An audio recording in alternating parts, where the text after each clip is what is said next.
सभी को नमस्कार दोस्तों। यूपीएससी मेंस 2025 की एग्ज़ाम चल रही है और आज हम पेपर एनालिसिस करने वाले हैं एथिक्स का पेपर, GS4 एथिक्स का पेपर जो अभी लगा है, आज ही लगा है।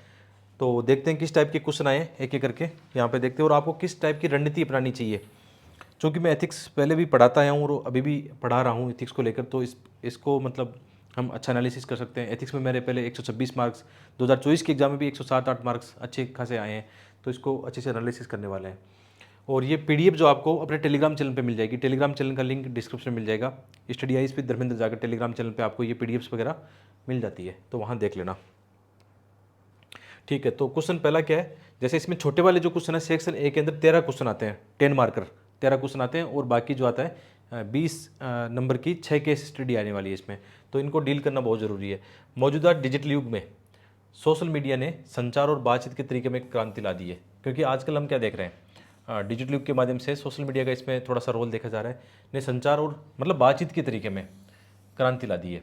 जैसे भी हम कनेक्ट होते हैं अपने दोस्तों से, अपने परिवार से, किस प्रकार कनेक्ट होते हैं, जो एक ट्रेडिशनल रूप से पहले हम कनेक्ट होते थे, एक दूसरे से मिलते थे, तो मौजूदा डिजिटल युग में सोशल मीडिया ने संचार और बातचीत के तरीके में क्रांति ला दी है। हालांकि इसने कई नैतिक मुद्दे, अब बहुत सारे नैतिक मुद्दे हैं, जहाँ मतलब जैसे परिवारों से दूरी, रिश्तेदारी में, दोस्ती में, विश्वास में कमी, कई बार जो रिलेशन होते हैं उनमें भी कहीं ना कहीं समस्या पैदा होती है। तो इसने कई नैतिक मुद्दे पैदा किए हैं और चुनौतियां भी खड़ी की है। आजकल जो हम सोशल मीडिया की वजह से चुनौतियां देख रहे हैं, संचार, इस पर फोकस करना है, संचार और बातचीत के तरीके में, यानी जो संवाद होता है एक परिवारों में, समाज में जो भी संवाद होता है उसको लेकर बात कर रहे हैं। बहुत सारी चुनौतियां, नैतिक मुद्दे भी इसमें और बहुत सारी क्या है चुनौतियां भी इसमें कर दी है। इस संबंध में मूल नैतिक दुविधा का वर्णन कीजिए। अब ये किस सिलेबस से आया है? यह है इथिकल डिलेमा। इथिकल डिलेमा कौन सी इथिकल डिलेमा है? इथिकल डिलेमा का मतलब क्या होता है?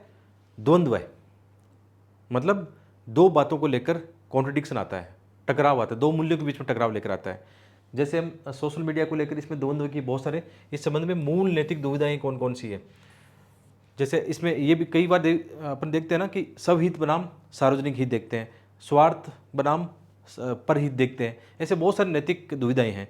नैतिक दुविधाओं के साथ नैतिक मूल्यों को भी आप बताना, क्योंकि क्वेश्चन की डिमांड है कि कौन से नैतिक मुद्दे हैं, कौन सी चुनौतियां हैं। उतना आसान नहीं होता लिखना, क्योंकि इसमें अच्छी खासी हमें प्रैक्टिस करनी पड़ती है। ठीक है, तो इस क्वेश्चन को थोड़ी सी, इथिक्स के क्वेश्चन आजकल इसी टाइप के आते हैं, आसान सिंपल क्वेश्चन नहीं आते हैं कि पहले की तरह भावनात्मक बुद्धिमत्ति या भावनात्मक बुद्धि या अभिवर्ती वाले एकदम डिट्टो क्वेश्चन आ गए, नैतिकता, नीतिशास्त्र, इनके क्वेश्चन आ गए। आजकल क्वेश्चन थोड़ा सा क्या होता है, कई सारे एंगल से पूछा गया है, तो थोड़ा थोड़ा मिला के, लेकिन भूलना मत डिमांड में कि सोशल मीडिया संचार वाली चीज़ों को लेकर है कि कैसे नैतिक दुविधा है। हालांकि जब इनके मॉडल आंसर बनाएंगे तो मैं आपको और ज़्यादा अच्छे से बता सकता हूँ, अच्छे कीवर्ड के साथ बता सकता हूँ।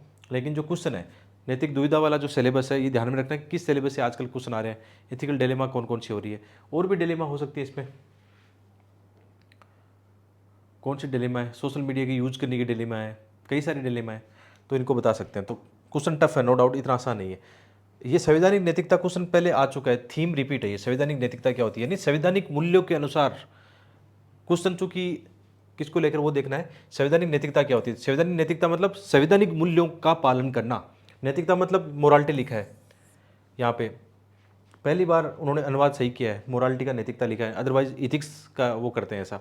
तो कॉन्स्टिट्यूशन मोरालिटी, संवैधानिक नैतिकता क्या होती है? संवैधानिक मूल्यों के अनुसार व्यवहार करना, आचरण करना। ठीक है, तो कोई स्वाभाविक मनोभाव नहीं है, बल्कि नागरिक शिक्षा और कानून के शासन के पालन का परिणाम है।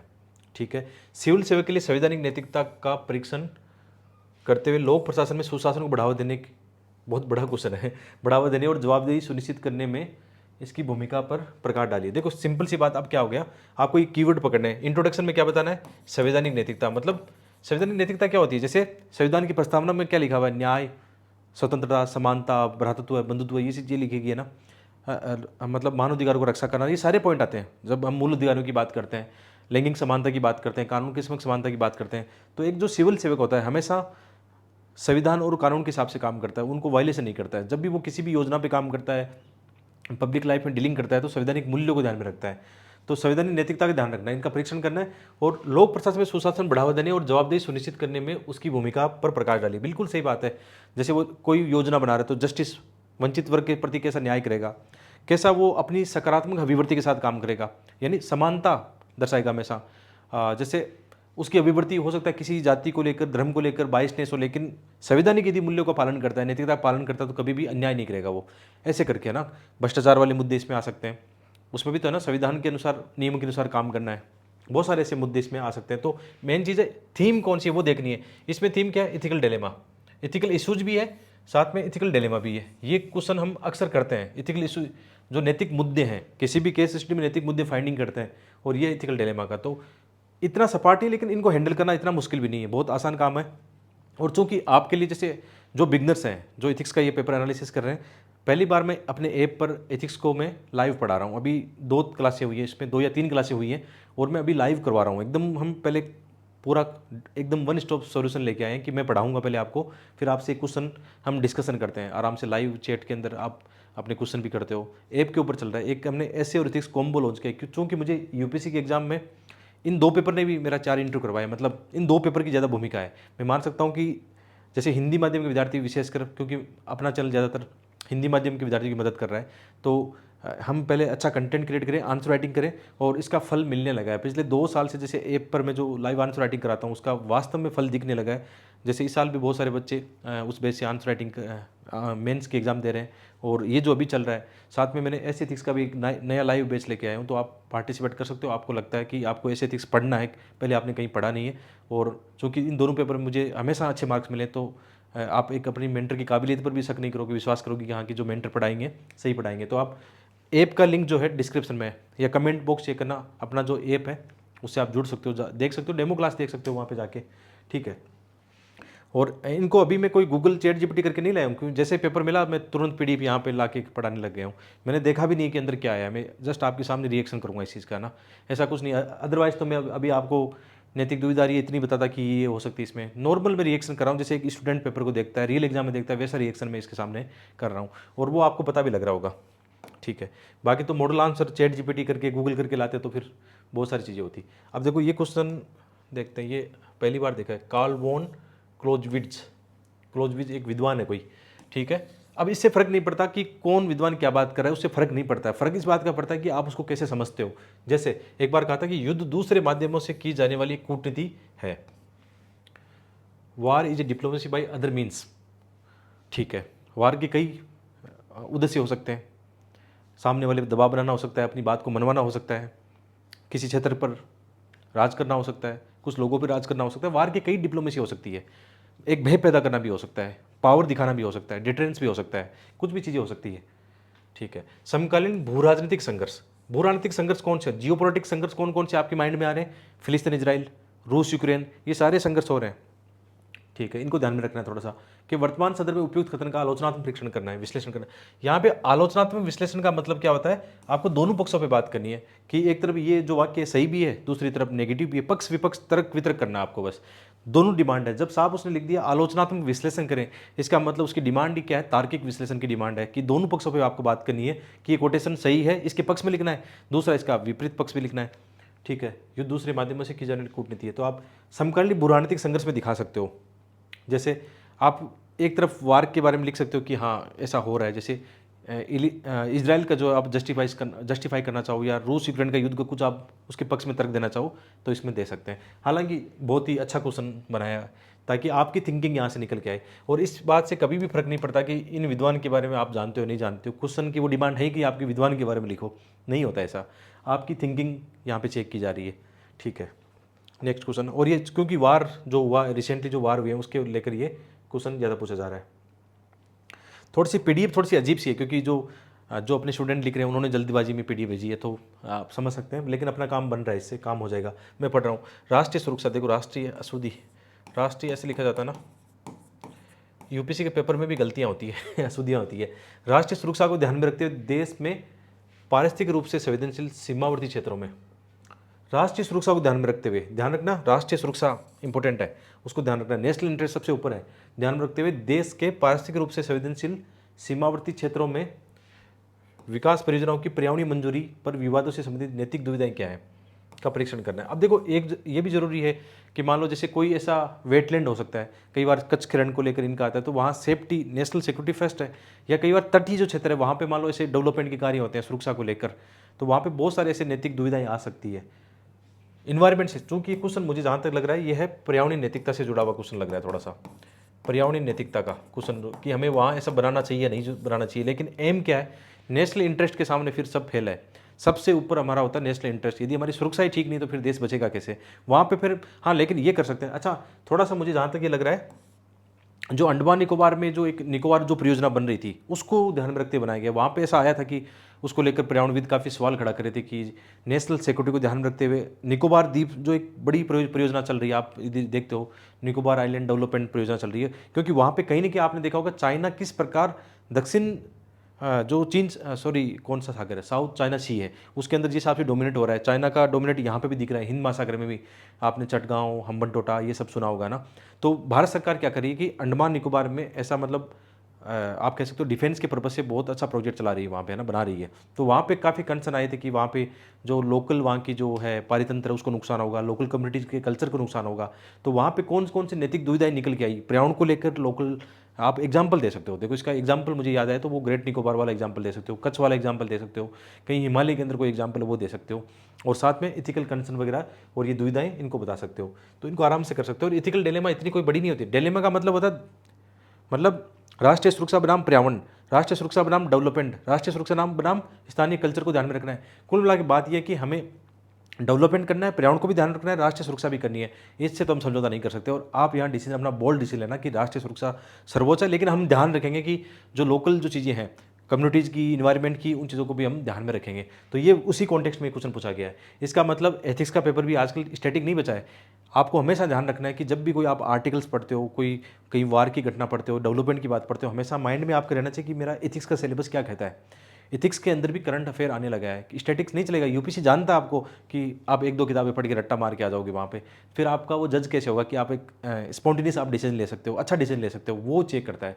बाकी एथिक्स के पेपर में कुछ नहीं है। और जैसे मैं अभी जो पढ़ा रहा हूँ एथिक्स का उसको अपडेट कर रहा हूँ नया कंटेंट को भी, है ना, जो पढ़ा रहा हूँ। पहले एथिक्स की बुक 3 साल तक अपनी वन स्टॉप सॉल्यूशन बुक है। ये बुक है ना, हिंदी मीडियम का माध्यम का विद्यार्थी ऐसा कोई नहीं होगा जिसके पास एथिक्स की अपनी बुक नहीं होगी। लेकिन मैं अभी जो कंटेंट पढ़ा रहा हूँ, जो नया बैच चल रहा है, उसको अपडेट करके 2 महीने बाद नई बुक रिलीज कर दूंगा, ठीक है, एथिक्स की। और वो बुक आपके लिए वन स्टॉप सॉल्यूशन होती है।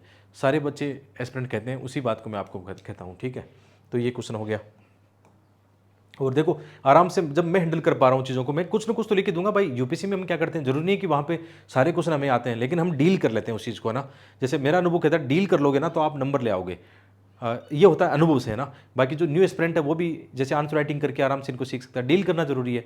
और जैसे हम लोग जैसे लाइव सेशन करते हैं ना, उसमें मैं बच्चे से पहले क्वेश्चन करवाता हूँ। अचानक क्वेश्चन आता है, बच्चा 7-8 मिनट उस पर रिएक्शन देता है, अपना करके अपना आंसर लिखता है। और इतना ज़्यादा उसका माइंड मैपिंग, इतना ज़्यादा मानसिक क्षमता डेवलप हो गई, क्योंकि मैं सारा काम बच्चे से करवाता हूँ। भाई मैं साफ कहता हूँ कि मैं आपको आईएएस नहीं बना सकता हूँ। आईएएस केवल आप अपनी काबिलियत से, अपनी मेहनत से, स्मार्ट तरीके से बन सकते हो। जितनी मेहनत करोगे उतना फल आपको मिलने वाला। मैं नहीं बना सकता, ये मैं क्या है, कोई आपको आईएएस नहीं बना सकता जब तक आप नहीं चाहोगे, आप मेहनत नहीं करोगे। तो हमारा काम होता है बच्चे को सेल्फ डिपेंड बनाना, सेल्फ डेवलपमेंट करना, एज ए मेंटरिंग देना, बस वो काम होता है। बाकी एस्पिरेंट खुद कर लेता है, ठीक है। नेक्स्ट क्वेश्चन है। अब यहाँ पे देखो बच्चों में सबसे ज़्यादा भ्रांति रहती है कि जो कोटेशन वाले क्वेश्चन आते हैं उनको डील कैसे करें। सबसे इजी क्वेश्चन होते हैं, पहले से बने बनाए फार्मूले होते हैं कि उसको हम इन्वायरमेंट एथिक्स के लिखेंगे, उसको लैंगिक समानता के दृष्टिकोण से, उसको संवैधानिक नैतिकता से लिखेंगे, उसको प्रैक्टिकल सामाजिक जो मुद्दे उनके साथ लिखेंगे, आर्थिक मुद्दे, राजनीतिक मुद्दे, उनको जोड़ के प्रैक्टिकली लिखना है, कभी भी सैद्धांतिक मत लिखना। बहुत सारे बच्चों में गलत फहमी हो जाती है कि कोटेशन के क्वेश्चन को हम सैद्धांतिक रूप से लिखें, इनमें भी हम अरस्तु, प्लेटो ये भर दें, उससे नहीं होगा। जितना हो सके एथिक्स के पेपर को जितना प्रैक्टिकल और व्यवहारिक और जितना आप यथार्थ कह सकते हैं इसको दृष्टिकोण से लिखो, उतना फायदा है। आइडियलिज्म का उतना ज़्यादा यहाँ फर्क नहीं पड़ेगा, फर्क पड़ेगा प्रैक्टिकल अप्रोच का, वो ध्यान रखना है। तो जैसे 3 कोटेशन है उनको ध्यान में रखना है। क्वेश्चन पहला क्या है, देखो कितना प्यारा है, जो लोग मुसीबत में भी शांत रहते हैं, मुसीबत ही स्वयं परेशान होगी। क्या बात है, मतलब हाँ, इनका जो तिरुवल्लुर का ये जो वाक्य है ना, ये शायद तिरुवल्लुर का पहले भी आया है। इसका मतलब देखो आपके लिए एक चीज़ इंपॉर्टेंट मैं बता देता हूँ, आपको हिंट दे रहा हूँ। आप ना तिरुवल्लुर के बारे में जानो थोड़ा सा। ये आपको कहाँ क्वेश्चन पूछेगा, प्री एग्जाम में पूछेगा। यूपीसी की एक थीम रहती है, प्री वाला मेंस में, मेंस वाला प्री के अंदर अक्सर पूछता रहता है। और एक और लिख लो, आज से ये कोटेशन आपका हमेशा काम आएगा। जब ऐसे लिखोगे वहाँ यूज करना, और एथिक्स के अंदर आगे यूज करना। बहुत सारे बच्चे कहते हैं सर ये कोटेशन फाइल ये कहाँ से करें। मैं आपको सबसे बढ़िया एक स्मार्ट तरीका देता हूँ, इससे बढ़िया स्मार्ट तरीका नहीं है। एथिक्स के पेपर में 3 कोटेशन आते हैं, इवन कई बार 5 भी पूछ लेते हैं, वो कोटेशन आते हैं ऐसे हर साल। 10-12 साल हो गए लगते हुए इनको ना। 2013 के बाद में 2013 से एथिक्स का पेपर आया है। तो 10-12 साल की एथिक्स का पेपर है, उसके अंदर इतने ज़्यादा कोटेशन आपके लिए। कभी डॉक्टर कलाम क्या कहते हैं कि यदि इस राष्ट्र को भ्रष्टाचार मुक्त बनाना हो तो उसमें 3 लोग बड़ी भूमिका निभा सकते हैं, माता पिता और शिक्षक। तो ये कोटेशन आ गया। गांधी जी कहते हैं लालच वाला कोटेशन आता है, या वो वंचित वर्ग के लिए कोटेशन आता है, या वो देखता है कि आप दूसरों से कैसा व्यवहार चाहते हो पहले खुद करो, ऐसे आता है ना डायलॉग। ये कोटेशन वगैरह ये तैयार कर लो, अपने नोट्स बना लो डायरी में, ठीक है, उससे बहुत बेनिफिट आपको मिलने वाला है। ओके, तो ये जो लोग मुसीबत में भी शांत रहते हैं, मुसीबत ही स्वयं परेशान होगी। तो अब इसको अलग अलग करेक्टर से शो कर सकते हो आप। इसको एज ए विद्यार्थी का कोई आप बता सकते हो कि जैसे एक विद्यार्थी है, जैसे इथिक्स का पेपर ही लिख रहा है, अब उसको ये क्वेश्चन नहीं आ रहा है, तो या तो वो परेशान होकर छोड़ देगा, नंबर कट जाएंगे, या वो हिम्मत दिखाएगा कैसे नहीं आएगा, इतना बड़ा थोड़ी ना है। जैसे इसको मुसीबत में भी शांत रहता है, वो क्या शांत रखता है, उसको पता है आगे मेरा गेम है, मैं आगे बढ़ के छक्का मारूंगा। कई बार क्रिकेट का टीम का एग्जाम्पल दे सकते हो, स्पोर्ट्स का एग्जाम्पल दे सकते हो कि कई बार होता है ना, जैसे भारत ने अभी T20 वर्ल्ड कप जीता था थोड़े दिन पहले, उसमें आपने देखा लगभग भारत उसमें हार रहा था, लेकिन लास्ट में जो सूर्य कुमार ने केस लिया था, उसने हिम्मत, शांत रहा अपने आप को, अदरवाइज उस बाउंड्री पर वो घबरा जाता तो पक्का वो 6 होता और भारत हार जाता वहाँ पे। तो शांत रहने के भी फायदे हैं। देखो आउट ऑफ बॉक्स निकला ना अपने आप ही, सूर्य कुमार का एग्जाम्पल निकल गया है। आपने एक बार वर्ल्ड कप मैच हो रहा था, एक फाइनल हो रहा था न्यूजीलैंड और इंग्लैंड के बीच में, वहाँ न्यूजीलैंड की टीम हार जाती है, लेकिन हार के बावजूद भी वो लोग कितना शांत रहते हैं, और पूरी विश्व ने उनकी तारीफ की, यार क्या करेक्टर शो किया उन्होंने। अलग अलग एग्जाम्पल आएगा। ऐसे ही जैसे आप मुसीबत में भी शांत रहते हैं, महात्मा गांधी का एग्जाम्पल लो, कैसा राष्ट्रीय आंदोलन में उन्होंने योगदान दिया। अलग अलग एग्जाम्पल आ रहे हैं ना, कोई इन्वायरमेंट एथिक्स का एग्जाम्पल दो, कोई सोशल एग्जाम दो, कैलाश सत्यार्थी का एग्जाम्पल दो, किसी सिविल सर्वेंट का एग्जाम्पल दो। कई बार दंगों के अंदर ऐसे बहुत सारे संकट आते हैं, किसी आईपीएस ऑफिसर का एग्जाम्पल आ सकता है। तो ऐसे करके 5-7 एग्जाम्पल से आपका क्वेश्चन हैंडल हो जाएगा। ये मैंने कोटेशन पहली बार देखा है, लेकिन मन में बिल्कुल भी डर नहीं था मेरे कि इसको मैं हैंडल नहीं कर पाऊंगा। मुझे पता है कि मुझे डाइवर्सिटी लानी है और अपने आइडियाज़ को रखना है, एग्जाम्पल को रखना है, करेक्टर शो करना है, मुझे अपना साहस का, नेतृत्व का करेक्टर शो करना है, ऐसे करके करना है, ठीक है। आराम से कर लोगे इसको। और ये शायद इसीलिए कर पा रहा हूँ कि इथिक्स की किताब लिखी, इथिक्स को बच्चों को पढ़ाया है, और अभी भी नया बैच जैसे लेटेस्ट इथिक्स का शुरू किया था, शायद उसी वजह से ये पॉसिबल हो पाया कि मैं आसानी से वो चीज़ को समझ के बच्चों को डिलीवर कर देता हूँ। ये वो फ़र्क पड़ता है, ठीक है। चलिए, मेरी पीढ़ी की सबसे बड़ी खोज ये है कि मनुष्य अपना दृष्टिकोण बदलकर अपना जीवन बदल सकता है। William Jones. अब विलियम जोन्स ने क्या कहा वो फर्क नहीं पड़ता, लेकिन हाँ ये कोटेशन अपने डायरी में लिख लेना। मैंने भी ऐसा ही किया, जैसे मैंने ये सारे कोटेशन आपकी जो एसे वाली बुक है या एथिक्स में सारे लिख दिए। मतलब ये बहुत काम का, ये बहुत स्मार्ट तरीका है, ध्यान रखना इस बात का। मतलब एक एस्पिरेंट ऐसा है जो बहुत सारी किताबें पढ़ के कोटेशन निकाल रहा है, एक एस्पिरेंट ऐसा जो कुछ दिनों से निकाल के ला रहा है, अगले साल यूज़ कर रहा है। कितना स्मार्ट है, उसको फालतू में इधर उधर पढ़ना ही नहीं पड़ा, और यूपीएससी की अप्रोच भी काम आ गई उसके। तो मेरी पीढ़ी की सबसे बड़ी खोज ये है कि मनुष्य अपना दृष्टिकोण बदल कर। ये क्वेश्चन कोटेशन कहाँ से आए आपको पता है? आपका एक सिलेबस है, एटीट्यूड, अभिवर्ती। मतलब अभिवर्ती सकारात्मक हो सकती है, नकारात्मक हो सकती है। आप जिसमें पढ़ा रहा हूँ, अब आपका दृष्टिकोण ऐसा हो सकता है कि यार ये तो बढ़िया नहीं पढ़ा रहा है, या यार ये तो बहुत बढ़िया पढ़ा रहा है। ये अभिवर्ती आपकी किसी भी घटना, किसी भी विषय, किसी व्यक्ति के बारे में सकारात्मक और नकारात्मक राय, उसके बारे में विचार, वो कहलाता है एटीट्यूड। तो ये यहाँ पे सकारात्मक दृष्टिकोण की बात कर रहा है। इसका मतलब बोलते हैं ना, जैसे विचार वैसे कर्म, ऐसा होता है ना, कई बार नजरें बदली नज़ारे बदले, है ना। हमने अपने हमारे सोचने का नजरिया, आपने वो गिलास वाली कहानी सुनी होगी, आधा गिलास भरा आधी खाली, वो आपका सोचने का नजरिया है। आपका दृष्टिकोण कैसा है? सकारात्मक दृष्टिकोण वाले लोग हमेशा बहादुर बनते हैं, हमेशा आगे नजर आते हैं। कैसी भी सिचुएशन हो, कैसे भी फल मिले, वो डरते नहीं, अपने नैतिक कर्म करते हैं, गीता के अनुसार निष्काम कर्म करते हैं। अब फल क्या मिलेगा वो फर्क नहीं पड़ता, लेकिन उनका एटीट्यूड हमेशा पॉजिटिव रहता है। सिविल सेवा का तो एटीट्यूड पॉजिटिव होना बहुत जरूरी है, अदरवाइज कितने नुकसान हो सकते हैं। वंचित वर्ग का नुकसान हो सकता है, अन्याय कर सकता है, संवैधानिक नैतिकता का नुकसान कर सकता है। देखो कीवर्ड आने लगे ना अपने आप ही, ये कीवर्ड इस्तेमाल करना। तो ये बात है मेरी पीढ़ी की। तो इसको आप आराम से बताना कि सकारात्मक दृष्टिकोण से क्या फायदा है, नकारात्मक दृष्टिकोण के क्या नुकसान है, ऐसे करके आराम से। इसमें बहुत सारे एग्जाम्पल है। एक व्यक्ति ऐसा है कि रोता रहता है कि मेरे चारों ओर कचरा है, गंदगी है, डेंगू है, वो एक व्यक्ति सफाई करना शुरू कर देता है। सकारात्मक नजरिया कि मैं करूँगा, अपने से शुरुआत करूँगा मैं। हम देख रहे हैं अपने, जैसे बहुत सारे एग्जाम्पल है, आप इनमें भी अलग अलग एग्जाम्पल आओ। जैसे अपने जो जिनको ट्री मैन बोलते हैं, कहाँ जादू पायांग करके हैं, बहुत सारे पेड़ पौधे लगाते हैं। हमारे आसपास भी ऐसे बहुत सारे हैं, जैसे मुझे नाम याद आ रहा है, एक भामू जी हैं जिनको पद्मश्री मिला था, एक और है मतलब सुंदराम जी है, उनको पद्मश्री मिला था। ये लोग ऐसे हैं जिन्होंने डेजर्ट के अंदर हरियाली लेके आ गए, उनका नजरिया सकारात्मक था। अदरवाइज वो भी दूसरों की तरह निराश होकर बैठे रहते कि यार पता नहीं पानी खत्म हो रहा है, वो हो रहा है। लोग रेन वाटर हार्वेस्टिंग के लिए काम करें, यानी इन्वायरमेंट एथिक्स आ गया। लोग वुमेन इंपावरमेंट के काम करें, यानी समाज आ गया। लोग है ना बच्चों की भलाई के लिए काम करें, कैलाश सत्यार्थी वाला एग्जाम्पल आ गया। सरकार कोई गवर्नेंस का काम कर रही है, कोई कलेक्टर, कोई एसपी कोई काम कर रहा है, भ्रष्टाचार को कम करने का काम कर रहा है, वो आ गया। कोई हैप्पीनेस के लिए काम कर रहा है। देखो कैसे किसी कोटेशन को हमने कितने कितने एंगल से डाइवर्सिफाई कर दिया, ये आपकी कला होनी चाहिए, ये जोड़ने की कला होनी चाहिए, आप आगे नहीं कर सकते हो। ठीक है, इतने आइडिया आ रहे हैं, बस कागज़ पे लिख दो। मैं आपको लास्ट ईयर का अपना एक किस्सा सुनाना चाहूँगा, मेंस के एग्जाम का रोचक किस्सा है। मतलब एक्चुअल में मैं सही बता रहा हूँ, मैं एथिक्स से अपने आप को बहुत ज़्यादा जोड़ पाता हूँ, क्योंकि थोड़ी बच्चों की मदद करते करते ये चीज़ें आ गई कि हाँ बच्चों से पढ़ा रहा हूँ, इंटरेक्शन कर रहे हैं, फिर आंसर राइटिंग, कॉपी चेकिंग ये आ रहा है। तो मैं लास्ट ईयर मेरा खुद का भी बैच चल रहा था, मतलब आंसर राइटिंग का बैच चल रहा था, दूसरा मैं खुद अपनी मेंस के एग्जाम भी लिख रहा था। मैंने अपना बैच नहीं छोड़ा था क्योंकि वो पहले स्टार्ट हो गया था। ठीक है, तो अब जब मेंस के एग्जाम आई तो मुझे सही बताऊं तो अपनी किताब को रिवाइज करने का मौका नहीं मिला। जैसे ये किताब थी, इसको मैंने 2-3 टेस्ट जरूर दिए, मैं इसको झूठ नहीं बोलूँगा। मेरे टेस्ट अभी भी पोर्टल पर बच्चों को शेयर किए थे मैंने, कि मैंने एथिक्स के 2 या 3 टेस्ट लिखे थे बस केवल। हर इस किताब को जब भी टेस्ट लिखता एक बार रिवाइज कर लेता। जब रियल एग्जाम में गया तो मतलब पेपर ऐसा ही आया, सेम ऐसा ही पेपर आया, 2024 की बात है, पुराना बात नहीं है। तो वहाँ मैंने पहले डिसीजन लिया कि चलो पहले अब की बार केस स्टडी पहले करते हैं। तो केस स्टडी करते करते हो गए 2 घंटे। सही बताऊँ तो एकदम ऐसा लगा कि अब तो इस बार तो मैं ही पढ़ा रहा हूँ एथिक्स, मैं ही फेल हो गया, मतलब इस पेपर में तो गया। 1 घंटा बचा था, 1 घंटा में 13 क्वेश्चन करने थे, यानी 13 × 5 65 मिनट चाहिए, इतनी बची थी लगभग। 1 घंटा 65 मिनट ही बची थी इतनी। वो करता गया, थोड़ा बहुत घबराहट हुई, नो डाउट घबराहट हुई, सांस फूस फूली, पानी पिया, हालत ख़राब हुई। लेकिन ये था ना कि यार या तो मैं डर जाऊँ, फेल हो जाऊँ, या फिर मैं कर जाऊँ। तो सही बता रहा हूँ, हकीकत है ना, लास्ट एंड से 1-2 मिनट पहले ही क्वेश्चन एंड हो गया। हालांकि ख़राब लिखा गया नो डाउट, और उसका खामियाजा मुझे भुगतना पड़ा। मेरा स्कोर 107 ही आया, अदरवाइज जना थोड़ा सा मैनेज कर लेता उसको ना, थोड़ा पहले केस स्टडी मैनेज कर लेता तो 125 आराम से आते। वो 10-12 नंबर क्यों कट गए? क्योंकि फास्ट लिख रहा था, बहुत फास्ट लिख रहा था, कंटेंट जो मन में आ रहा था लिखे जा रहे हैं, इसका मतलब नंबर आते हैं, मार्क्स आते हैं। प्रैक्टिकल तो बात यही है। 2019 वाले में 126 मार्क्स आए थे, इसी पैटर्न पे है, लेकिन कभी कभी इजी मार्किंग होती है। 2016 में 104-5 मार्क्स है, 1-2 बार मेरे कम है। जैसे 2014 में जब पहली बार मेंस लिखा 90 के आसपास है, उसमें कुछ पढ़ा नहीं था, नॉर्मली जाके लिखा, जो आता था लिख दिया बस।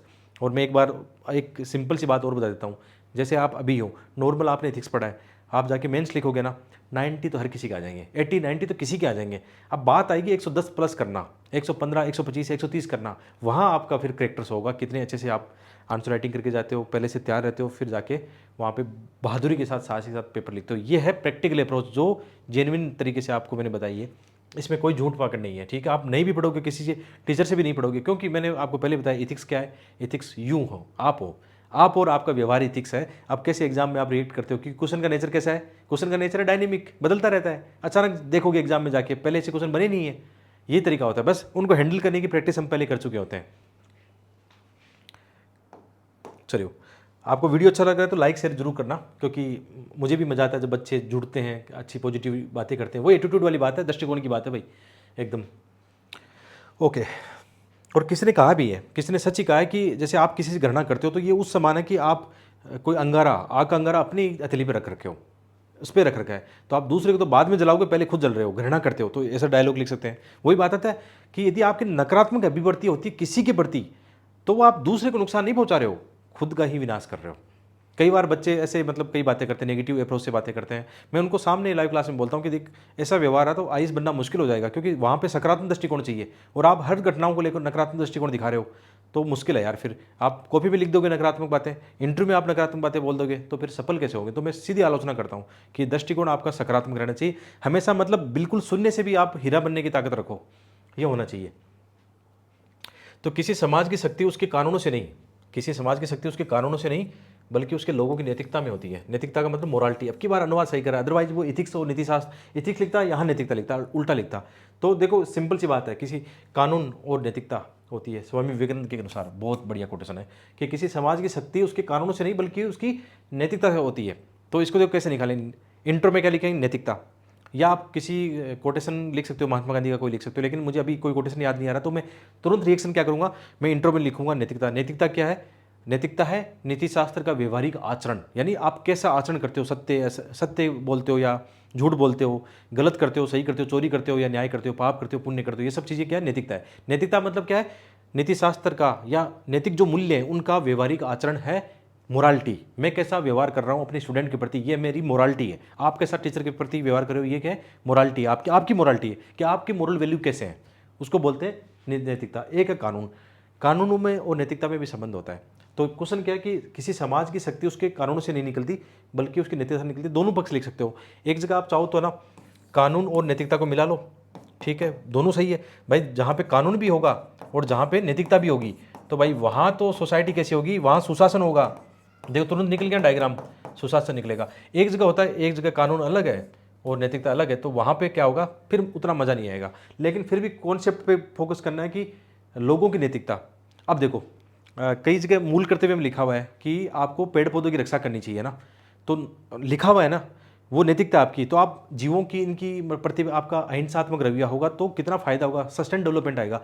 वंचित वर्ग के प्रति कल्याण, अब कानून में तो नहीं लिखा ना कि आप ऐसा व्यवहार करोगे, नैतिकता वो नैतिकता आपका कैसे, आप गरीबों के प्रति आपका रवैया कैसा रहता है, करुणा कैसी आती है, कीवर्ड करुणा, एम्पैथी, सिंपैथी, ये सारा आएगा। एक सिविल सेवक कैसे पारदर्शिता लाएगा, कैसे उत्तरदायित्व निभाएगा। भाई कानून नियमों में तो लिखा है सिविल सेवक को ऐसा करना चाहिए, लेकिन कई बार व्यवहार में नहीं आ पाता, तो वहाँ नैतिकता बड़े रोल निभाती है। इसका मतलब कानून इंपॉर्टेंट है, लेकिन उसका व्यवहारिक आचरण है नैतिकता। कानून का भी व्यवहारिक आचरण है नैतिकता। आजकल जैसे हम खुल के बात करते हैं, जो नए रिलीवेंट संबंध है, सामाजिक संबंध है, उन पे भी बात करते हैं। बहुत सारे समलिंगिंग से लेकर LGBTQI जो संबंध है उन पर लेकर न्यायालय या समाज में, सोसाइटी में ओपन बात होती है, तो वहाँ पे आपका आचरण, आपकी नैतिकता कैसी है। तो लोग सुधार रहे हैं ना उस बात को कि पहले हमारा हो सकता है आचरण किसी एक वर्ग विशेष लैंगिक भेदभाव के दृष्टिकोण से होता था, लेकिन आज नहीं होगा, आज हमारा सकारात्मक रवैया होगा। तो इसको लेके कैसे भी आप लिख देना, आपके विचार है। अब देखो 3 कोटेशन वाले हैं, मुझे कोई इसमें तकलीफ नहीं हुई और मैंने कोई किताबी परिभाषा, कोई चीज़ पढ़ के या गूगल से करके नहीं बताया, मैंने वो बताया जो मैं जानता हूँ। मेरी अभिवृत्ति क्या है, मैं एथिक्स को कैसे अपने आप को रिलेट कर पाता हूँ, मैंने वही एग्जाम्पल प्रैक्टिकली आपको दिए, और जो बात बोल रहा हूँ वो लिख के भी आया हूँ और 5 बार नंबर भी लेके आया हूँ। तो ऐसा तो बिल्कुल नहीं है कि यहाँ पे फेंक रहे हैं, झूठ कर रहे हैं, वो कर रहे हैं, ऐसा कुछ नहीं है, ठीक है। नॉर्मल ये है। और किताबें से भी लिखते हैं लोग, किताबें लिखते हैं, किताबी परिभाषा तो वो पकड़ में आ जाती है। जो लोग जेन्युइन मौलिक लिखते हैं उनके नंबर आ जाते हैं, सिंपल सा तरीका है।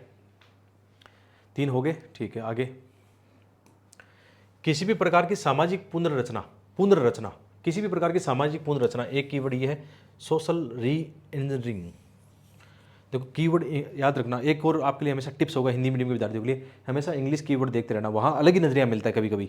तो सामाजिक पुनर्रचना यानी सोशल री इंजीनियरिंग, कैसे मतलब री इंजीनियरिंग करेंगे, जो सामाजिक ढांचे में कुछ लपड़े उनको हटा देंगे, नैतिकता लाएंगे, मूल्य लाएंगे, नए नए मूल्य विकसित करेंगे हमेशा के लिए। कल्याणकारी योजनाओं, कल्याणकारी योजनाएं कौन सी होती है, बहुत सारी योजनाएं, शिक्षा की है, स्वास्थ्य की है, वंचित वर्ग के लिए, मनरेगा है, बहुत सारी योजनाएं किसानों के लिए। को सफलतापूर्वक क्रियान्वयन करने तो एक सिविल सेवक को नैतिक ढांचे में तर्क और आलोचनात्मक सोच का उपयोग करना चाहिए। उपयुक्त उदाहरणों के साथ इसका करना है। किसी भी प्रकार की सामाजिक पुनर्रचना के लिए कल्याणकारी योजनाओं को सफलतापूर्वक एक सिविल सेवक को नैतिक ढांचे में तर्क और आलोचनात्मक सोच का उपयोग करना चाहिए, उदाहरण सहित। मतलब कुल मिला की बात है कि सिविल सेवा, हम कहते हैं ना, कैसे शासन की गुणवत्ता सुनिश्चित होगी, डिलीवरी सिस्टम होगा, योजनाओं का सही ढंग से क्रियान्वयन होगा, तो उसके अंदर भी वो आ जाएगा अल्पसंख्यक को लेकर, वंचित वर्ग को लेकर, महिलाओं को लेकर, पर्यावरण को लेकर, सस्टेन डेवलपमेंट को लेकर, इनको लेकर। लेकिन क्वेश्चन थोड़ा सा क्या ये ध्यान रखना है, क्वेश्चन पर भी फोकस करना। सामाजिक इंजीनियरिंग की बात कर रहा है वो, वहाँ पे अब समाज के अंदर नए मूल्य जो आ रहे हैं, जैसे आजकल कई बार होता है ना, धर्मनिरपेक्षता तो पालन करना है, लेकिन कई बार सांप्रदायिक दंगे भड़कते हैं, तो वहाँ पे कौन सी बाद में कौन सी पुनर्वास योजना ये से करके आ सकती है, या फिर जैसे कई बार विस्थापन की समस्या आती है, वहाँ पे भी अभी हालांकि मेरे पास नई एग्जाम्पल नहीं आ रही, उतना क्रिएट नहीं कर पा रहा हूँ इस टाइम, लेकिन तरीका वही है कि क्वेश्चन की डिमांड को समझना है, ठीक है। आराम से इसको हैंडल किया जा सकता था और उदाहरणों के साथ में। इसलिए एथिक्स में क्या होता है, उदाहरण बहुत चाहिए, उदाहरण और डेटा, और साथ में आपको चाहिए बहुत सारे डायग्राम्स बहुत चाहिए। तो जैसे मैं बता रहा था ना, अपनी किताब में तो सारा यही पढ़ा है, इसी तरीके से हमें बनाई है। देखो आप देखोगे ना, पूरा फ्लो चार्ट इसी में आपको मिलेगा देखने को, इसी तरीके से बनाया। ये किताब आप, अब नई किताब आएगी वो ले लेना, पुरानी मत लो। नई किताब हम 1-1.5 महीने बाद, जैसे एथिक्स का बैच एंड होगा, उसी का नया कंटेंट अपडेट करके नई किताब में अपडेट कर दूंगा, क्योंकि ये 2 साल से ये किताब चल रही है, 2-3 साल हो गई इस किताब को। ये भी किसी के पास है तो कतई कम नहीं है, आपको अपना अपडेट खुद कर लेना है बस, क्वेश्चन के हिसाब से। जैसे 2024 और 25 में किस टाइप के एथिक्स के क्वेश्चन आए, उसके हिसाब से इतना स्पेस है इस किताब में, नया नया जोड़ लेना। जैसे आजकल AI का ज़माना है, तो जैसे अभी रिसेंटली 2-3 दिन पहले आपने देखा, जो बेटिंग गैम्बलिंग वाले, उन पर सरकार नया विधेयक लेके आई है, उसमें चर्चा हुई है, कितना अच्छा बात है। हम खुद ये फील कर रहे थे, जैसे ये जितनी भी ड्रीम 11 से लेकर सट्टाबाजी रही है, कितना बुरा लग रहा था, कितने युवा इससे बर्बाद हो रहे थे, तो उससे कितना फ़ायदा ही हो रहा है। मतलब सरकार समझ रही है उन मूल्यों को, तो ये आ जाएंगे कि कितना इनको बैन करना कितना सही है, नैतिक रूप से कितना सही है, ऐसे करके क्वेश्चन आ जाएंगे। AI का यूज नैतिक एथिकल वैल्यू के हिसाब से अगले साल आ जाएगा क्वेश्चन। AI बहुत ज़्यादा चल रहा है, तो याद रखना, आपको आगे का इंसाइट मिल रहा है, नहीं मिल रहा कि आगे कौन से क्वेश्चन आएंगे। AI आएगा, ये आएगा। जैसे डॉग वाला मामला है, दिल्ली के अंदर अभी डॉग वाला मामला है, चर्चा में रहा, सुप्रीम कोर्ट में डिसीजन है, तो आपको इथिकल पॉइंट ऑफ व्यू से और कानून के दृष्टिकोण से उस मुद्दों पर बात करनी है, ये आपके नोट्स में शामिल कर लेना, अगले साल के लिए तैयार हो आप इथिक्स में, ये कर लेना। महावीर की प्रमुख शिक्षाएं क्या है, समकालीन विश्व में उनकी प्रासंगिकता। देखो ये इतना टफ क्वेश्चन नहीं है। महावीर की आप देखोगे कैसे मतलब जीवों के प्रति अहिंसा वाला है, गांधी जी ने फॉलो किया, बहुत सारे और जो नेतृत्व करता है उन्होंने फॉलो किया। और भी साथ में क्या है, अंधविश्वास के खिलाफ है, मूर्ति पुजारी, ये सब कई चीज़ें हैं महावीर की शिक्षा और भी आ सकती है, उसमें संयम का पालन करना, ये सारे पॉइंट आएंगे। जो जो उनकी मेन शिक्षा है ना, ठीक है, उन शिक्षा को प्रैक्टिकली अप्लाई करना और प्रैक्टिकली एग्जाम्पल दे देना। अहिंसा यानी वर्तमान जो युद्ध हो रहे हैं उसमें दे दो, जीवों के प्रति पर्यावरण नैतिकता में दे दो, एग्जाम्पल दे दो, ऐसे करके आराम से। रिलीवेंट है भाई, बहुत ज़्यादा रिलीवेंट है उनकी प्रासंगिकता, आराम से दिखा सकते हैं उनकी प्रासंगिकता है। नेक्स्ट क्वेश्चन, जो व्यक्ति अपने कर्तव्य के प्रति समर्पित होता है, जो व्यक्ति अपनी कर्तव्य ड्यूटी, मोरल ड्यूटी, आपकी ड्यूटी क्या है, पढ़ना, ईमानदारी से पढ़ना, हार्डवर्क करना, ठीक है, ये है विश्वास करना अपने आप पे, सबसे बड़ी मोरल ड्यूटी होती है। जो भी आप कर रहे हो उस पर विश्वास करना, self discipline and self motivated, ये आपके विश्वास को और आगे ले जाएगी, क्योंकि उसमें आप प्रैक्टिस करोगे बहुत सारी चीज़ों का। तो जो व्यक्ति अपने कर्तव्य के प्रति समर्पित होता है वो जीवन में सर्वोत्तम पूर्णता को प्राप्त करता है। क्या बात है, आप किसी भी एंगल से देख लो, महात्मा गांधी का, अपने भगत सिंह का, सुभाष चंद्र बोस का, देखो वो अपने कर्तव्य, देश प्रेम, आप देखो आज हम कितना मानते हैं, दिल में बसे, हमारे हर समय दिल में बसे हैं। तो जीवन में सर्वोच्च पूर्णता प्राप्त करता है। अब इसको अलग अलग एंगल से ले लो आप, ठीक है। एक सिविल सेवक के रूप में जिम्मेदारी की भावना और व्यक्तिगत संतुष्टि के संदर्भ में इसका कथन कीजिए। अब देखो सिविल सेवक की क्या मोरल ड्यूटी है, या क्या उनके कर्तव्य हैं, क्या उनकी जिम्मेदारी की भावना है, उसके अकॉर्डिंग किसी भी 2-4 सिविल सेवक का एग्जाम्पल ले लो, कोई भी अच्छे एग्जाम्पल आप यूज कर लेना, इसमें कोई दिक्कत नहीं है। कुछ एग्जाम्पल चाहिए होंगे तभी आप अच्छा कर पाओगे। आगे समग्र विकास लक्ष्य, इसमें क्या है, समग्र होलिस्टिक डेवलपमेंट गोल्स। ये देखो हम इतने दिन क्या पढ़ रहे थे, सस्टेन डेवलपमेंट गोल पढ़ रहे थे, अब आगे होलिस्टिक डेवलपमेंट गोल, लगभग वैसे ही होंगे, उनसे ऊपर होंगे और क्या होंगे। समग्र विकास लक्ष्य को प्राप्त करने के लिए, समग्र विकास लक्ष्य का मतलब टोटलिटी में सोचना, व्यापकता में सोचना, उसमें संवैधानिक मूल्य, राष्ट्रहित, ये सारे पॉइंट आ जाएंगे आपके। तो एक सिविल सेवक विकास के नियामक के बजाय सक्षमकर्ता और सुविधा प्रदाता के रूप में कार्य करता है। इस लक्ष्य को प्राप्त करने के लिए आप क्या विशिष्ट उपाय सुझाएंगे। अब ये हो गया ना, देखो कुल मिला की बात है, ये लक्ष्य हासिल करने, जो भी देश के लिए हित वाले लक्ष्य हैं, समग्र विकास लक्ष्य, इनको हासिल करने के लिए सिविल सेवक विकास के नियामक के बजाय वो जो नॉर्मली एक कौन सी भूमिका निभाता है, फैसिलिटेटर की भूमिका निभाता है, growth rather than regulator, act as a enabler and active facilitator, growth rather than regulator. नियामक की बजाय वो क्या भूमिका निभाता है, ये भूमिका निभाता है। और इस लक्ष्य को प्राप्त करने के लिए, कौन से लक्ष्य, समग्र विकास लक्ष्य को प्राप्त करने के लिए आप क्या सुझाव उनको देंगे। तो इसके अंदर सुझाव तो कई टाइप के आ सकते हैं, कि जैसे वो संवैधानिक मूल्यों का पालन करें, मतलब साथ में वो क्या करें, खतनी और करनी में अंतर ना रखें, उनके कार्य ऐसे हो दूसरों को इंस्पायर करें, साथ में वंचित वर्ग का वो कल्याण करें, उसमें इमोशनल इंटेलिजेंस इतना ज़्यादा हो, करुणा, ये सब हो, और हमेशा रूल एंड रेगुलेशन जो कानून है उसकी भावना के अनुसार काम करे। एज इट इज़ ये नहीं कि बाल की खाल निकाले, मतलब ऐसे बहुत सारे पॉइंट आएंगे, क्योंकि इसमें समग्र विकास में क्या आएगा, पर्यावरण भी आएगा, लैंगिक समानता भी आएगी, वंचित वर्ग भी आएगा, जनजातीय कल्याण भी आएगा, साथ में जो समाज के आप कह सकते हो थर्ड जेंडर है, नॉर्मली पुरुष और महिला की सभी बात करते हैं, लेकिन जब इनकी पॉलिसीज की बात आती है वहाँ संवेदनशीलता कितनी होगी। तो देखो मैं कैसे क्रिएट कर पा रहा हूँ अलग अलग एग्जाम्पल, वही उस आंसर को क्रिएट कराते हैं। इससे बड़ा कोई गेम नहीं है, बस अच्छे एग्जाम्पल और अच्छे उसमें डायग्राम आप कर सकते हो। नेक्स्ट क्वेश्चन करते हैं। ऐसा कहा जाता है कि नैतिक कार्य संस्कृति के लिए प्रत्येक संगठन में आचार संहिता होनी चाहिए। तो ये है वर्क कल्चर को लेकर। वर्क कल्चर क्या मतलब होता है, किसी भी संस्थान का वर्क कल्चर कैसा होना चाहिए, वो लैंगिक मुद्दों को एड्रेस करे। जैसे विशाखा गाइडलाइन लिखी हुई है कि महिलाओं के खिलाफ कार्यस्थल पर भेदभाव नहीं हो सकता, वहाँ कमेटी बनती है बाद में। इसके अलावा अलग अलग समूह है, जैसे दिव्यांग हो गए, अल्पसंख्यक हो गए, या अलग जो कई बार कार्यस्थल पर धर्म, अल्पसंख्यक, इनके साथ भेदभाव होता है, तो उनको भी इसमें एड्रेस किया जाता है। ठीक है।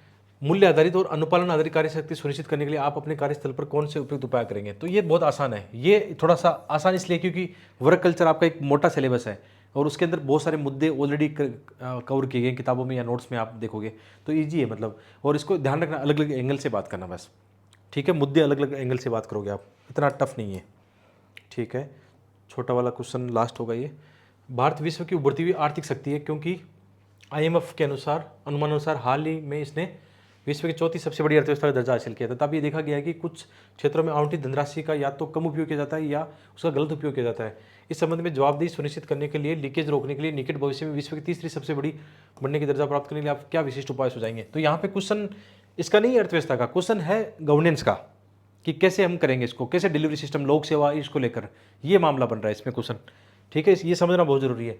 कैसे मतलब सदुपयोग करेंगे, एक फंडिंग का मामला है, कैसे हम सार्वजनिक धन को सदुपयोग करेंगे, कैसे हम लोगों की सुनवाई है, कैसे भ्रष्टाचार को नियंत्रित करेंगे, सारे मुद्दे आएंगे, लोकपाल से लेकर आरटीआई, ये सारे मुद्दे आप इसमें बता सकते हो समाधान और सुझाव में। बहुत अच्छा क्वेश्चन है, आउट ऑफ द बॉक्स, यानी आजकल जिस हिसाब से टेक्नोलॉजी का उपयोग किया जा रहा है, आप इसका बढ़िया एग्जांपल देना पीडीएस प्रणाली, पीडीएस के अंदर पोस्ट मशीन आ गई, आजकल डीबीडी हो गया है, ये सारे मुद्दे इसमें आएंगे। देश की अर्थव्यवस्था, या आप कह सकते हो एक आने वाले वक्त में विश्व की महाशक्ति कैसे बन पाएगा, जब भ्रष्टाचार नहीं होगा, सस्टेन डेवलपमेंट होगा। भाई एक तरफ तो हम जीडीपी की ओर जा रहे हैं, दूसरी तरफ सस्टेन डेवलपमेंट नहीं होगा तो फायदा क्या होगा उस विकास का। महिलाओं के जो मुद्दे हैं, गरीबी है, बेरोजगारी है, ये कब होगा, जब गवर्नेंस अच्छा होगा, डिलीवरी सिस्टम अच्छी होगी, सुशासन होगा, गवर्नेंस होगा, ई गवर्नेंस होगा। ये सारे पॉइंट इसमें आपको डिस्कशन करने हैं, क्योंकि सिलेबस आपको पता है तो आराम से आप कर सकते हो। अब देखो अगली आती है 6 केस स्टडी आती है। केस स्टडी का फॉर्मेट क्या होता है, बहुत सिंपल होता है और बहुत ही रोचक होता है। ये केस स्टडी ऐसी है जिसका आपको अदर से नहीं पढ़ना पड़ता, केस स्टडी के अंदर ही उसका आंसर होता है। ठीक है, और मैंने कई बार केस स्टडी समझाई है। केस स्टडी सोल्व करने का मैं तरीका बता देता हूँ क्या होना चाहिए इसमें। सबसे पहले इंट्रो लिखना है, 4-5 लाइन में इंट्रो लिखना जरूरी है। केस स्टडी पढ़ने के बाद में आपको आइडिया हो जाता है कि ये ऊपर वाले 60 टॉपिक है उनमें से कहाँ से पूछा गया है। तो उसकी आप चाहो, जैसे नीति शास्त्र का है, मूल्य का है, तो वहाँ उनकी परिभाषा लिख सकते हैं, या कोई करंट हैपनिंग है, संविधान की बात है, उसमें इंट्रो में कर सकते हो आप। ठीक है, ये इंट्रो हो गया। बाद में स्टेक होल्डर यानी हितधारक कंपलसरी बताने हैं कि इस केस स्टडी में कौन कौन से हितधारक होते हैं। बाद में नैतिक मूल्य और नैतिक दुविधा हमेशा बताया जाना चाहिए, अपनी तरफ से बताना चाहिए, क्वेश्चन पूछे नहीं पूछे। लेकिन आजकल देखो यूपीएससी का ट्रेंड क्या हो गया, वो नैतिक मूल्य या नैतिक दुविधाएं वो खुद ही पूछ लेता है। अब मुझे आज नहीं पता कैसा पूछा, अभी देखने को मिलेगा, मैंने नहीं देखा है पेपर। आपको लग रहा है कि मैं झूठ फेंक रहा हूँ, नहीं, इथिक्स का पेपर पढ़ा रहा हूँ, वैसे भी झूठ क्या बोलूँगा मैं। और जो लोग मुझे जानते हैं, जो फॉलो करते हैं, सबको पता, मैं सच बोलता हूँ। मुझे नहीं पता आज कैसे क्वेश्चन पूछे हैं, मैंने अभी जस्ट पीडीएफ यहाँ पे अपलोड किया है ना। तो मैं क्या कर रहा हूँ, केस स्टडी को सोल्व करने का फार्मूला बता रहा हूँ आपको कैसे सोल्व करना चाहिए। पहला होना चाहिए इंट्रो, 4-5 लाइन में इंट्रो बताओ कि उपयुक्त केस स्टडी किसके बारे में है। आपको लगता है करंट हैपनिंग है तो करंट बता दो, आपको लगता है कोई संवैधानिक वैल्यूज का सिस्टम है तो वहाँ आर्टिकल वार्टिकल लिख सकते हैं। ठीक है, दूसरा आपको बताना है हितधारक, यानी उसको बोलते हैं स्टेक होल्डर, और उसको आप डायग्राम से बनाओगे, कोई ऐसा डायग्राम बनाया, कोई ऐसा डायग्राम बनाया, अलग अलग डायग्राम से बना सकते हो। तीसरा उसमें ये नैतिक मुद्दे, एथिकल वैल्यू और दुविधा यानी नैतिक दुविधाएं, एथिकल डिलेमा, ये बताना चाहिए कंपलसरी। 3 पार्ट तो मैं कंपलसरी करता हूँ कि ये तो कंपलसरी करने, आपको छोड़ना नहीं है, उससे फायदा मिलता है। ओवरऑल केस स्टडी आप इसके अंदर डाल देते हो, फायदा मिलता है। जैसे आप डिसीजन लोगे तो आपको हितधारक पता होगा तो आप दोबारा बार बार नहीं देखना पड़ेगा। आप उसमें डिसीजन लोगे ना, भाई इसको ये फायदा होगा, उसको नुकसान होगा, ऐसे करके कंपनी को ये फायदा होगा, उसको नुकसान होगा, तो हितधारक लिखना बहुत जरूरी है। इंट्रो तो वैसे भी भूमिका बनानी चाहिए हर क्वेश्चन की, और ये भी नैतिक मुद्दे दुविधा क्या है वो लिखना चाहिए। ये 3 कंपलसरी है। अब 3 के बाद में जो आगे उन्होंने क्वेश्चन पूछा ना, उसके बारे में लिखो। जैसे अभी देखते हैं क्या क्वेश्चन पूछा है। अभी इतना टाइम तो नहीं कि हम केस स्टडी पढ़ेंगे, केस स्टडी का हमेशा सेम ही तरीका है। और सबसे अच्छा आपको केस स्टडी सीखनी हो ना, यूपीएससी के पीवाई को देखो, बस यही केस स्टडी आपको सिखा सकते हैं। और अपनी जो किताब में मैंने उस पर फॉर्मेट बताया, यूट्यूब पे कई बार केस स्टडी बताई है, और जैसे हम लाइव क्लास में भी काफ़ी डिस्कशन करेंगे, उनमें से देखते हैं कुछ कंटेंट आपको किताब में जोड़ दूंगा। वो कंटेंट वैसे भी जोड़ना है, कुछ क्या पूरा ही जोड़ना है। ठीक है, अब देखो क्वेश्चन क्या है।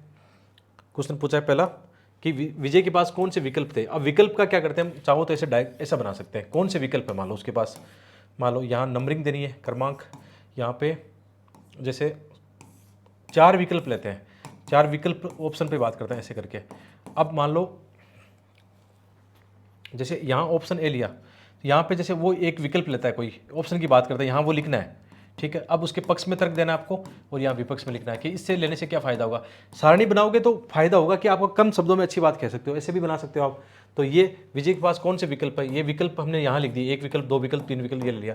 विजय को किन नैतिक दुविधाओं का सामना करना पड़ा। आप देखो नैतिक दुविधा उसने खुद डिलेमा खुद ही पूछ लिया, वहाँ हम कंपलसरी लिख रहे थे, कोई बात नहीं, वहाँ नहीं लिखेंगे। अब जब क्वेश्चन देखोगे नैतिक दुविधा उसने पूछ रखा है तो वहाँ नैतिक मुद्दे लिख देंगे, जो 1 2 3 था ना, 1 इंट्रो, सेकंड हितधारक, थर्ड नैतिक मूल्य और नैतिक दुविधा लिख रहे थे। अब मूल्य वहाँ लिख देंगे, दुविधा यहाँ लिख देंगे। और क्वेश्चन की नंबरिंग जरूर देना, ए बी ये नंबरिंग जरूर देना, कई बच्चे नंबरिंग नहीं देते हैं। फिर विजय द्वारा पहचाने गए प्रत्येक विकल्प का आलोचनात्मक मूल्यांकन करो।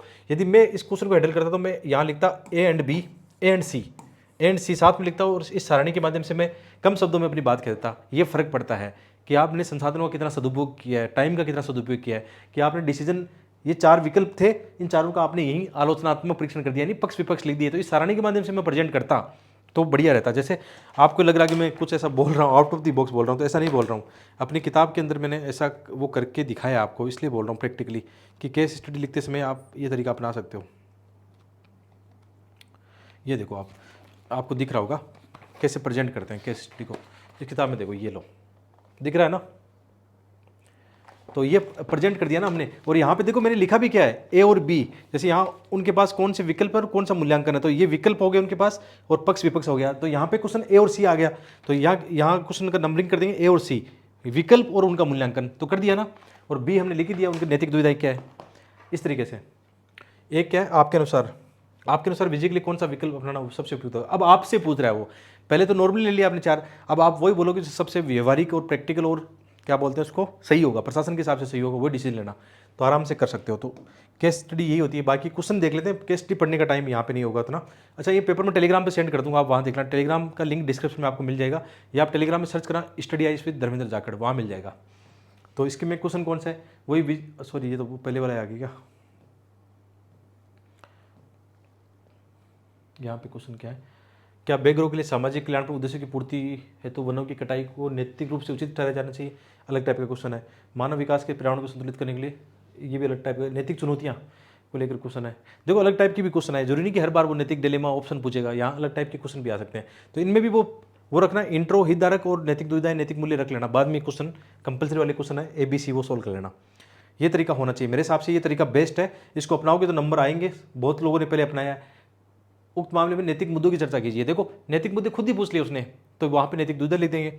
इंट्रोडक्शन, हितधारक, नैतिक दुविधाएं, और फिर अगला क्वेश्चन ए, नैतिक मुद्दे। ठीक है, अगला क्वेश्चन सुभाष के पास कौन से विकल्प है और विकल्प का आलोचना, यानी सारणी बना के भी कर सकते हैं, या सारणी नहीं बना तो अलग तरीका कर लेना। सब में सारणी नहीं, कुछ तरीका बदल लेना। मैंने भी ऐसा किया है, किताब में देखने को मिलेगा।